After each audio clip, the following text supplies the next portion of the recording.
Ito mga boss, magtuturo ako ng basic pa lang kung paano mag-troubleshoot. Ito, short yung AC line niya, short siya, nagbabaser kasi siya eh. Yung AC line, nagbabas. So, ibig sabihin, sa input signal pa lang, input line ng AC line pa lang, meron ng problema. Ito, nakikita nyo ito, ito. Focus ko lang siya. Ayan o. Ito yung bridge type transformer. Bridge type diode. Ano? Ito yung dalawang linya niya na papasok na galing sa AC. Ito mga line filter yan. Balloon coil yan. 1, 2. Ito pa isa. Dire-diretso siya dito. Yan o. Tapos ito yung AC line ng kuryente.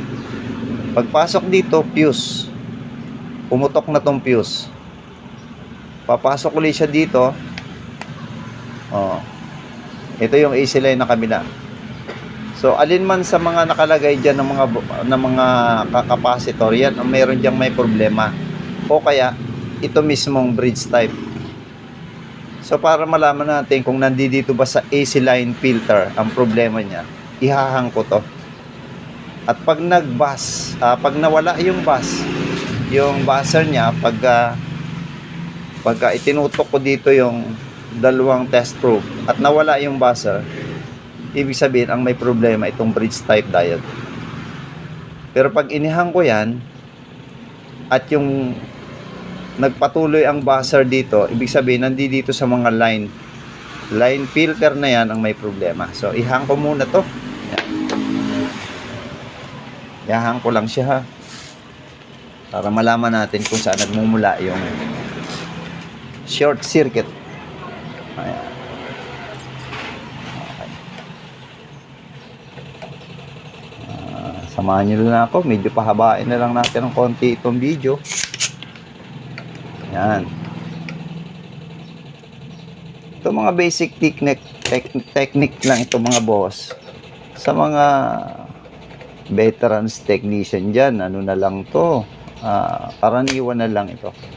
Hindi na ito isang extraordinary knowledge. Yan.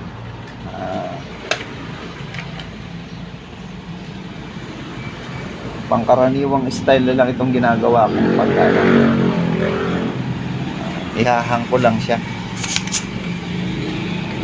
Kailangan hindi siya nakasabit. Hindi siya makakonect sa line filter. Sa AC line. Yan. Medyo makunat eh. Yan, nakakawang na yata. Okay. Gagamitin ko tong itong analog tester ko. Tingnan ko muna sa analog kung nakahang na ba siya. Okay, nakahang na siya. X1K ako. Okay, hindi na pumalo. Ayan, pag pumalong ganyan, ibig sabihin nakadikit. Okay, itong kabila. Ayan, nakadikit pa itong isa. Kasi pumalo siya eh. Okay, kahit isa lang naman ang ilagay natin, ihang natin dyan, pwede na rin. Ayun, naghang na rin siya. Ngayon, tingnan ninyo Tingnan ninyo yung analog tester. Ganyan. Pag ganyan ang naging palo niya, short circuit. Yan, tingnan natin dito sa line muna. Ayun, wala Wala siya. So, alam nyo na kung nasaan ang problema. Gamitin natin itong buzzer. Ayan. Sana marinig nyo yung buzzer. Okay? Yan, buzzer. Yan. Pag dito natin tinest at nag-buzzer, ibig sabihin nandito sa line filter ang may problemang short. Alin man dyan sa mga capacitor na nakakaugnay dyan. Tingnan natin. Okay? Yun, wala. Wala siyang buzzer. Hindi siya nag-buzzer. Ibig sabihin, ang short nandito sa bridge type. Tingnan natin. Yun, kita nyo? Nasa bridge type diode ang problema. Reverse. Yun. Yun, oh. Kaya pumutok siya. Oh, naka-short na rin siya sa ano, sa positive line. Yun, dito kasi wala. So, ito ang may problema. Itong bridge type diode. So, ganun lang yung simpleng basic na pag-troubleshoot pagka merong short circuit sa AC line. Yan, tatanggalin ko na to para makita na natin. Yan. Para makita natin ang nakahiwalay. Okay, bunutin ko na. Pwede nang mabunot. Ayan, oh. Ito siya. Ito siya. Yan. Para mas maganda, mga boss. Yan. Pakita natin ang actual. Ito yung nagka-problema. Wala doon sa board eh. Ito ang magka-problema. Ito nagka-problema sa kanya. Yan, yan. Ngayon, ito naging problema niya. Yan. Dito tayo sa analog. Okay, sa analog.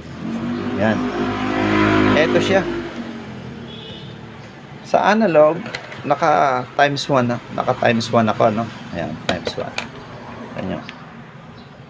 Dapat ito, mga boss, one way lang ito. Wala siyang reverse.